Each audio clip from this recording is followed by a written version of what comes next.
Oh my God, if I die, I'm a legend. When they lay me down to rest, I know I was always repping. Oh my God, my whole life. Hello, beautiful people. I guess you are doing very well. I'm happy, I'm excited to be with you again today because it is another wonderful day, another great day, another day for us to have a look at something very, very important and timely. This is your brother and friend, Francis, all right, Ebube Africa Media, reaching out to you today. I guess you are doing great wherever you are. Good day, morning, afternoon, or evening. Thank you for making out time to watch this video, and I crave your indulgence. Please watch till the end, and remember there is one or two things that you need to do for us from your side. Right, like this video at the end of the video of watching. When you like it, it gives it increases or boosts the algorithm that YouTube receives, that makes it it sends a message to them that this video has added value to some people, and as such they do increase the suggestions or recommendations of the video to people, to their audience. And then ensure to subscribe, okay, share, comment, and the like. Thank you so much for doing these things, and we will appreciate you. And in return, please, I always let people know that if you need any book on PDF, any book at all, which there is availability in it, please let me know. Give me the subject or the title or the author's name. Then I will ensure that you get across to you. All right, that being said, let's delve into the subject of this day. Now, I want to look at this very subject. Though in the past I've treated it somehow, and I want to revisit them because of how important it is for us as Africans. The subject is, simply put, the need for you to emancipate your mind. The need for you to emancipate your mind. The mind has a very great work it does to, in any human life. The mind is the powerhouse that gives you the honors, that gives you the potential to be a co-creator with God. The mind is where you have the ability to be able to invent. The mind is the invent or innovate. The mind is the seat of your creativity. The mind is the room where ideas are incubated, where ideas are born. The mind is the powerhouse of who you are. As such, there is need not just to free your mind, not just to get out from an enclosure where several circumstances of life have put your mind. There is need to emancipate it. Free, get your mind set free from every life situation, from every wrong information, from every indoctrination, whether in the family, whether in the tradition, whether by virtue of the things you learned in the family, which are not in line with life principles, which are not in line with the principle that rules life, that governs life, that sets one on the right path to being great and maximizing oneself. There are things that you've learned, from your churches, from your background, from wherever you may have been opportune to grow, okay? Any environment where you grew up while growing as a child or as an adult, but these things are some beliefs and some traditions that has limiting effect on you as a person. There is need to emancipate yourself. Take, for instance, there are so many misguiding doctrines that is deceiving people, that is making people to live in deception. There are so many doctrines that have encapsulated our people or imprisoned our people in a box.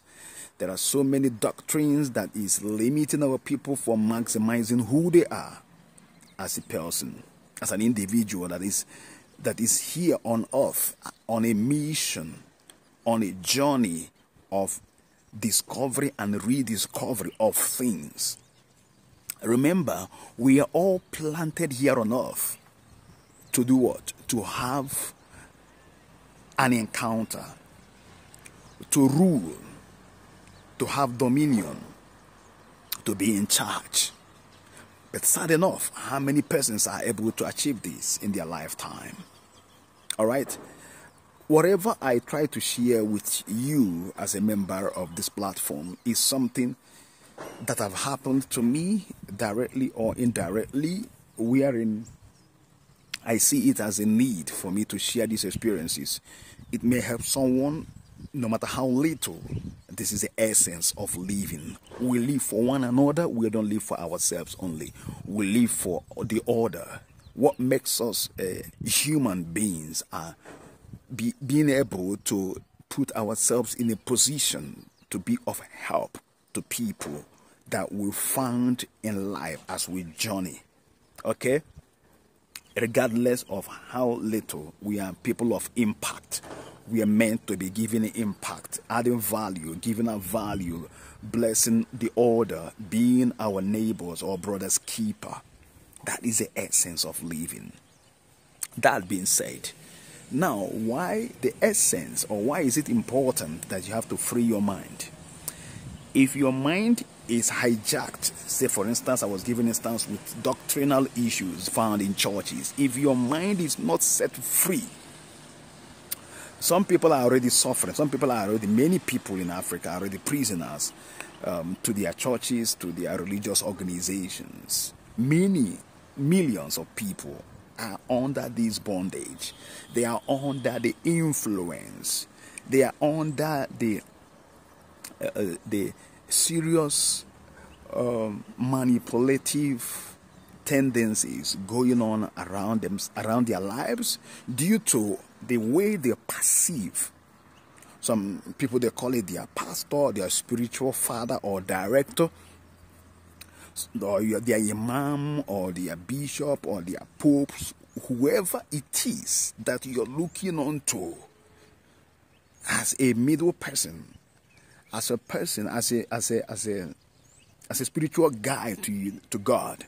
That person could be a factor, a limiting or a hindrance to you if you do not free your mind, if you've not learned the act of setting your mind free from so many issues when it comes to doctrines and what you are fed as a message or as a gospel.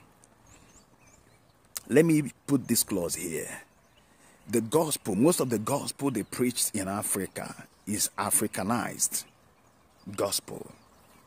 In Nigeria, I'll call it Nigerianized gospel. These gospels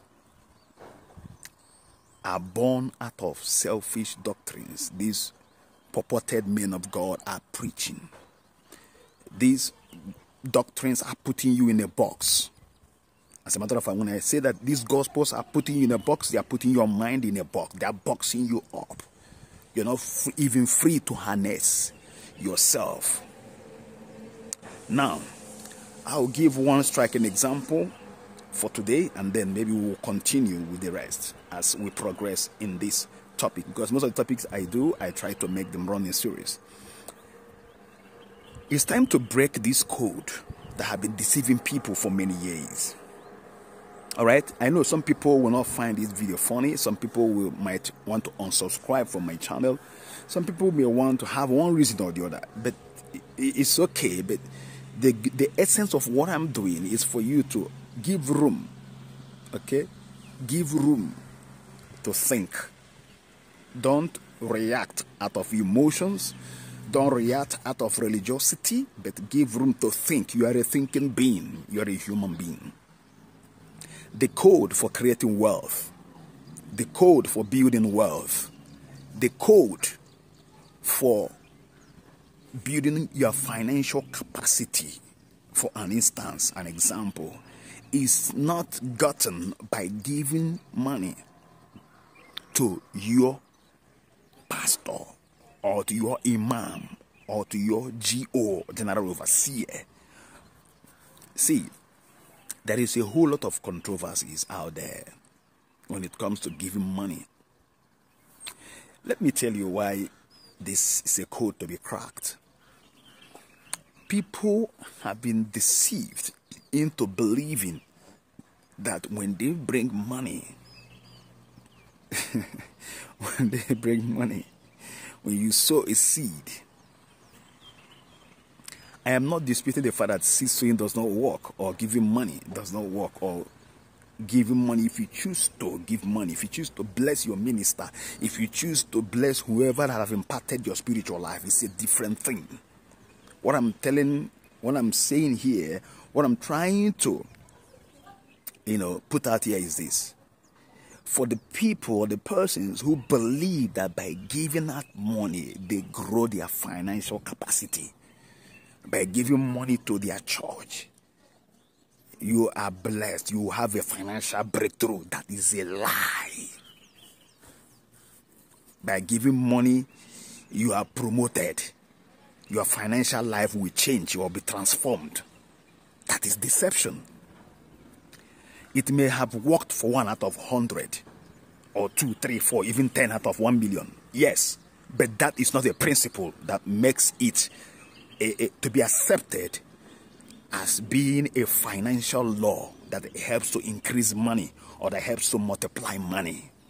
Money is multiplied using a principle of learning how to retain money and how to grow money. Of course, money has to be invested. Of course, money has to be sent as a tool to work for you, and then it grows. Why is it? When you put money into work, it grows, especially on the right track, on the right platform, with the understanding of how money works and how money grows.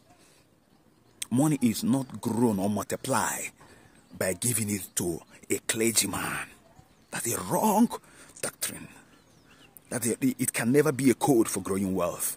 There are codes for growing wealth, and that has to be discovered when you go on a journey to seek information or to seek knowledge regarding how to grow your finances, how to become better in growing your money. We were meant to believe this trash for many years. If you are doing this thing, to be honest with you, this is the more reason why many people are suffering and becoming poorer in churches and in religious places. Why? Because they are taught, they are meant to believe that when the more they bring the money to their pastor, to their imam, to their religious ministers, the more they are growing, the more their money will grow, the more they will become better financially. That is a lie. And it's time to debunk these lies. It's time to ensure that your mind is set free. You have to go on a mission to seek for the right information. If you want to grow your financial capacity, go look for a financial advisor. Go seek a financial counseling to the experts, to the professionals, whom it is their duty. If you don't have the money to seek them or to hire them, go read. There are great authors. Great authors. I'll give you one example. Robert Kiyosaki is a great man. He's a great man indeed when it comes to understanding your personal finance. Read. The problem of many of our brothers and sisters of African origin is that we find it difficult to read. We find it difficult to research simple things that you can do for yourself to understand how life works, to understand how money works, to understand how money is retained and multiplied. It becomes difficult. Do not place your religious figure, your religious head on a pedestal where he or she does not belong. This is why many people are suffering. This is why many people are in bondage. This is why many people are facing hardship, because the money they're supposed to save, the money they're supposed to, keep aside and use it to grow, start their journey of having an SME or having a good investment option, they are dashing it out to the churches with the mindset that the more they give out the money, the more their finances is growing. They promise you breakthrough. They give you declarations in churches. They give you fake declarations. Those things are motivational pitches that makes no impact. It won't take you anywhere. We have been there, and it is born out of experience that we are coming out sharing this information. I hope with these very few minutes that we've spent, I'm gonna be coming out in parts regarding this subject, right? So please do me a favor and do the platform a favor. If you found value in what we have discussed for a few minutes, I don't want to make it take it beyond this time frame. Remember to send it out to someone. Remember to discuss it. Give me your feedback, your comments, your thoughts in this line, and then we'll be happy. I can learn from you as well. There are many things to be learned. Okay, I can learn from you while we share this information with and ideas and the knowledge with each other. Thank you for watching to this end, to this point, and I'm going to see you on the next one very soon. Thank you so much. Remember, there is need to emancipate your mind. We're going to look at our other side of it. We're going to look at how you, the need, why you're going to understand that it is not by traveling abroad that you're going to make it. If you have the financial capacity, then you go into research, go into reading, then discover ways where you can put in your money and grow your money. You will understand that there is need to go into businesses, agro business. If you love to be an entrepreneur, then you will come to understand the role that you can go into agro businesses, whether you're in Nigeria, whether you're any part of Africa where you are, or you can get into getting your startups. Agro business is the future. The world is about to be hit with an unusual famine that is coming. The world is about to be hit. Already is hitting the world already, food crisis. So the earlier you understand these things and take your position very well, agro business is the business of the now and of the future. If you love agro business, you can go into agro business. If whatever niche of business you choose to do, go into research, understand the nitty-gritty of what it takes to start that business and to grow it and to harness it. Then you will succeed by the grace of God. See you on the next one soon. Shalom. Bye. Thank you.